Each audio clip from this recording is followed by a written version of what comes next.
سیاسی منظرنامے پر کچھ ہلچل ہو رہی ہے۔ عمران خان کی جیل بھرو تحریک جاری ہے۔ سوال یہ ہے کیا آنے والے دنوں میں اس تحریک میں تیزی آئے گی اور کیا پی ٹی آئی اپنے مطلوبہ اہداف حاصل کر سکے گی؟ دوسری جانب ہم نون لیگ کے اندر دیکھ رہے ہیں کہ کچھ اختلافات سامنے آ رہے ہیں۔ بڑے سینئر رہنما مہتاب عباسی، شاہد خاقان عباسی، مفتاح اسماعیل جیسے سینئر رہنما کچھ خفا سے نظر آ رہے ہیں۔ معاملہ کیا ہے؟ کیا مریم نواز کا چیف آرگنائزر بننا بون آف کنٹینشن ہے یا پھر کچھ اور معاملات بھی ہیں؟ دوسرا یہ کہ پاکستان کو خارجی معاشی سیاسی محاذ پر کئی چیلنجز کا سامنا کرنا پڑا ہے۔ اس تمام صورتحال پر بات کرنے کے لیے ہمیں اس وقت جوائن کر رہے ہیں سید مجاہد حسین صاحب، تجزیہ کار ہیں، بڑی زبردست اور خارجی امور پر بھی خاصی گہری نظر رکھتے ہیں۔ سر ویلکم ٹو دا شو۔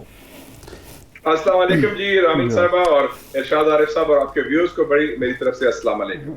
اچھا مشاہد صاحب، یہ فرمائیں کہ آپ کی یہ تقریر ہوئی، کسی اور طرف سے مخالفت نہیں ہوئی، تو آپ کے ہی ایک کولیگ مصدق ملک صاحب نے کہا کہ جی اگر مشاہد صاحب کو اختلاف ہے پالیسی سے اور حکومت سے اور پارٹی سے تو وہ پارٹی چھوڑ کر یہ اختلاف کریں۔ کسی اور نے ایسی بات نہیں کی، تو کیا پارٹی کے اندر واقعی کوئی اختلافات ہیں اور یہ مریم نواز صاحبہ کے چیف آرگنائزر بننے کے بعد ہوئے ہیں، اور یہ جو محاذ آرائی کی پالیسی ہے یہ بھی اسی کا تسلسل ہے؟ دیکھیں جی، میری تقریر تو بڑی واضح ہے، آپ نے شاید اگر سنی ہوگی جی۔ اس میں تو پارٹی کا اور کسی شخص کا تو ذکر ہی نہیں تھا، اس میں تو پاکستان کی بات کی جی۔ پاکستان کے مسائل کی بات کی جی۔ اور پاکستان کے مستقبل کی بات کی کہ کیا حل ہونا چاہیے۔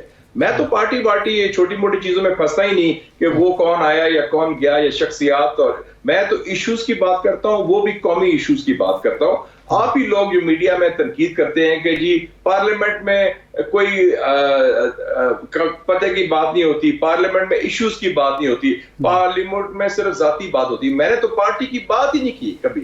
آپ کو پتہ ہے میرا تو ایشو نہیں، میرے لیے پاکستان کا ایشو ہے، جو قائد اعظم کا پاکستان ہے، جس کے لیے ہمارے آباء و اجداد نے جدوجہد کر کے یہ ملک بنایا، اس کو کیسے تحفظ کیا جائے، اس کو کیسے مضبوط کیا جائے۔ جی نہیں مشاہد صاحب، بات یہ ہے کہ ایک 14 یا 15 جماعتوں پر مشتمل ایک حکومت ہے، سوائے عمران خان اور ایک اتحادی کے سارے جماعتوں کا اتحاد ہے جو حکومت کر رہا ہے۔ اگر وہ معاملات کو حل نہیں کر سکتے تو پھر یہ تو ہماری اجتماعی ناکامی ہوئی، پھر کیا الیکشن مسئلے کا حل ہے؟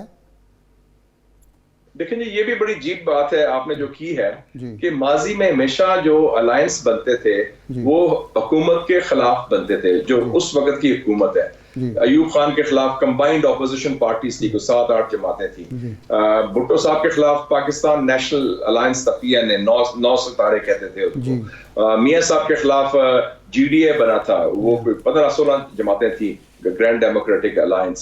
اور اب ساری الائنس جو بنا ہے ایک حزب اختلاف کی جماعت کے خلاف بنا ہے، تو یہ بھی ہماری تاریخ کا ایک انوکھا میرے خیال میں سفر ہے جس میں ہم جا رہے ہیں۔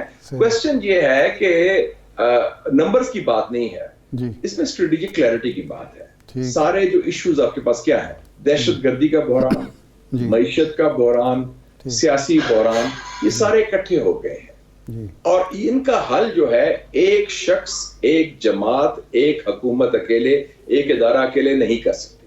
اور جمہوریت کی گاڑی اگر چلنی ہے تو اس کے 2 پہیے ہوتے ہیں، حزب اقتدار، حزب اختلاف، اور دونوں پہیے اکٹھے نہیں چلیں گے تو گاڑی آگے نہیں چلے گی۔